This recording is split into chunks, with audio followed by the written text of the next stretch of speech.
This is the business news on Wave of M91.7 Port Harcourt. I am Excel Uwaezuoke. Nigeria's aviation sector may face a fresh industrial crisis as two major aviation unions have issued a 14-day ultimatum to airline operators over the alleged failure to remit the statutory 5% ticket sales charge to aviation agencies. In a joint letter to the Airline Operators of Nigeria, the National Union of Air Transport Employees, NATI, and the Air Transport Services Senior Staff Association of Nigeria said the outstanding remittances have accumulated to several billions of naira. The unions warned that the non-remittance is creating funding challenges for aviation agencies and could undermine aviation safety oversight. They stress that the charge is a statutory levy collected from passengers on behalf of aviation agencies and must be remitted promptly in accordance with the law. The Senate has approved the 2026 budget proposal of the Nigeria Customs Service, endorsing a revenue target of 11.074 trillion naira and an expenditure estimate of 1.295 trillion naira for the fiscal year. The approval followed the adoption of the report of the Senate Committee on Customs, Excise and Tariffs during plenary. Chairman of the committee, Senator Isa Jibrin, said the panel reviewed the agency's 2025 budget performance before considering its 2026 estimate. The approved budget is expected to guide the operation of the Customs Service in achieving its revenue generation and trade facilitation objectives.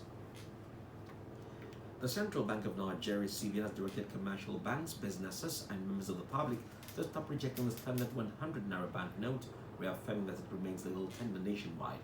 The Apex Bank said the directive followed reports that some traders and economic operators had refused to accept the note. According to the CBN, the trend is being driven by unfounded rumors suggesting that the older design of the 100 naira note had expired or has been withdrawn from circulation. The bank emphasized that the standard 100 naira note remains valid and should be accepted for all transactions across the country. On the foreign China's producer price inflation rose to its highest level in 4 years in June, increasing pressure on manufacturers as domestic demand continues to limit pricing power. Data released by the National Bureau of Statistics showed that the producer price index increased by 4.1% year-on-year, the highest rate recorded since July 2022. The development reflects a two-speed economy in which strong exports, driven largely by advances in artificial intelligence-related manufacturing, are supporting industrial growth. However, weak household spending, sluggish investment, and continued challenges in the property sector are restraining broader domestic economic activity. On the foreign exchange market, one US dollar traded for 1,410 naira at the parallel market, while the British pound went for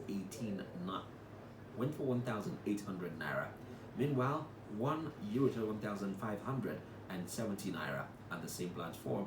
On the crude oil market, a barrel of Brent crude, which is similar to Nigeria's Monday light, traded for $77.63, a decrease of 39 cents or 0.5%. Similarly, the West Texas Intermediate sold for $73.46, an increase of 6 cents on appreciation of 0.1%. And that's the business news on Daybreak Nigeria this morning, compiled by Ayo Dungaru. You can also listen to us on Wave of M917.com for pictures and stories of the news. Follow us on Facebook and Dex at 917 Wave of M and at Wave 917FM on Instagram and Threads. Remember, Nigeria is our only country. We should join hands to make it great. I am Excel Uwaezuoke. Good morning and thank you for listening. Up next,